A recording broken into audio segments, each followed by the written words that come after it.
Hi, this is Danielle Daws, and today I have a tutorial on masking using Expresset Masket Film, which is available from Craft-A-Lot. It's a low-tack masking film that's transparent and it's reusable. I'm using it today to make a mask with my favourite things die and my Big Shot. The backing sheet has a grid on it that's visible from both sides, and I'm going to use that grid to make sure that my hearts are lined up accurately. Just using some Scotch tape there to secure it as it goes through the Big Shot. To make sure I get the sharpest cut possible, I'm also going to use this Cuttle Hug metal adapter plate, which is also available from Craft-A-Lot. I've had this plate for a couple of months now and I love using it. I use it for most of my die cutting, but it's especially useful when you're cutting thin materials like vellum and like this masking film.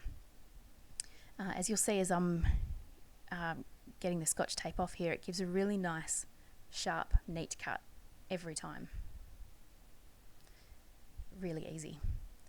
Now you'll notice underneath that the metal adapter plate does look quite dented, and that is perfectly normal, and it still works absolutely beautifully. You can also use it on top of, like if you want to have your cutting surface on the top rather than underneath, as I do on the bottom here. So I'm just cutting it through the second and third time so that my mask is complete. So you would have noticed that the mask that I made is considerably larger than the card front, and there's a good reason for that, which you'll see in a moment. I decided I wanted to try and apply the mask by putting the masking film down on the craft sheet with the sticky side up and putting the card front down on top of that. Because it's such a large mask, I think that worked probably the best, and even though I needed to do a little bit of adjustment, I think I would have needed to do that regardless of how I applied the mask in general. So you can see it's pretty easy to line up, and as I'm turning it over, you can see why I've made the mask much larger, so that I can actually secure the entire card front to the craft sheet, which means the whole thing is going to be much easier. Now, I decided to do 3 different approaches to masking using this design. And I made a mistake with the first card, but I wanted to share it with you so I could explain what happened and to show that it still worked anyway. Because the masking film is really smooth, it creates the perfect surface for blending inks, pretty much like the craft sheet, the craft mat that I have on my desk. So the ink glides on it really effortlessly. It's great for applying the colour, but not so much for the background stamp, because I'm using Memento Tuxedo black ink. You can use StazOn, but then that will stay on the mask, and I wanted to be able to wipe it off so that I could see what was happening with the colour. So the Memento ink smeared and has left sort of a greyish look, but it's actually worked out okay. It's kind of made it a bit more grungy looking, and the barn door distress ink isn't quite as bright a red as it would have been, but I quite like it anyway. So it's definitely a salvageable problem to have had, but you'll see in the next card that I decided to apply the background stamp after doing the colour. So it's just something to keep in mind if you're using your mask for 2 different things. So you can see the mask comes off really easily.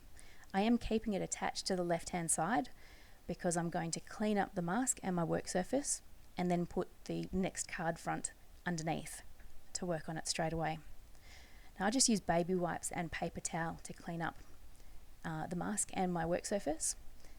They both work really well, but if you're using a white card base, or especially a white card base, you want to make sure that your workplace, your workspace is absolutely clean, because there's nothing worse than carefully masking off a card and doing a design only to discover that you've got ink from the previous card on the back of your card.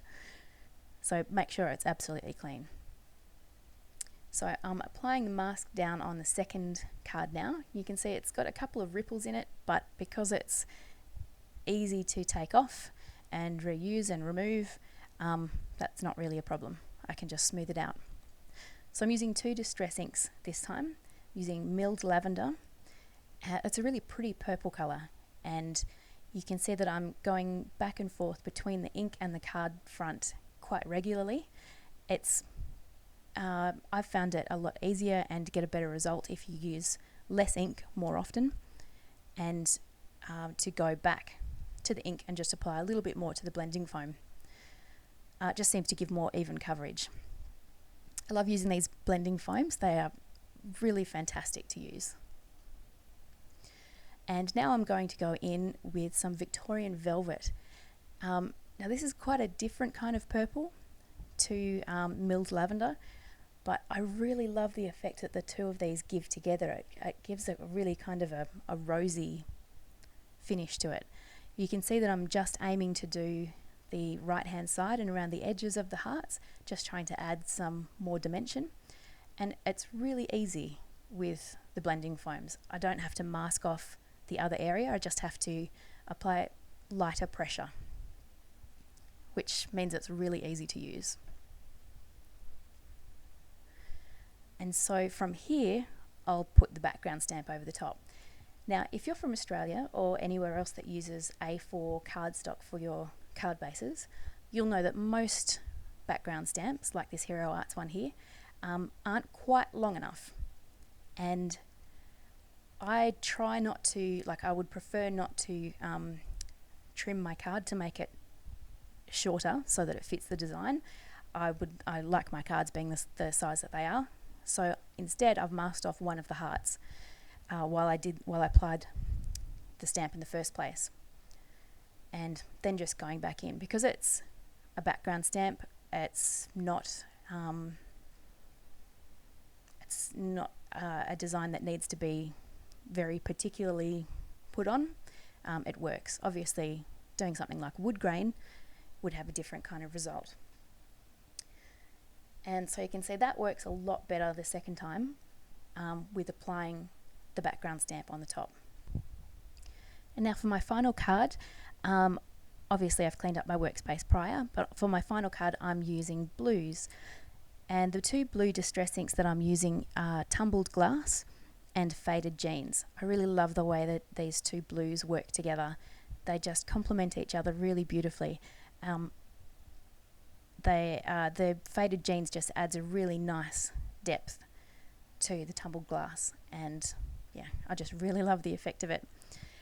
One thing to do with distress inks is to use the lighter colour again, particularly when you've got two colours like this, because they are quite different. It just blends them together really beautifully. Makes it nice and easy as well with the blending foams.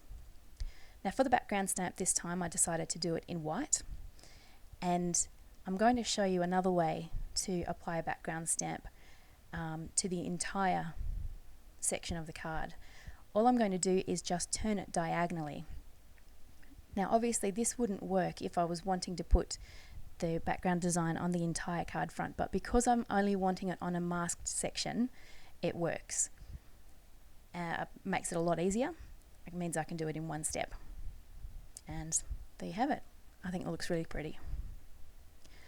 So here are the final three cards.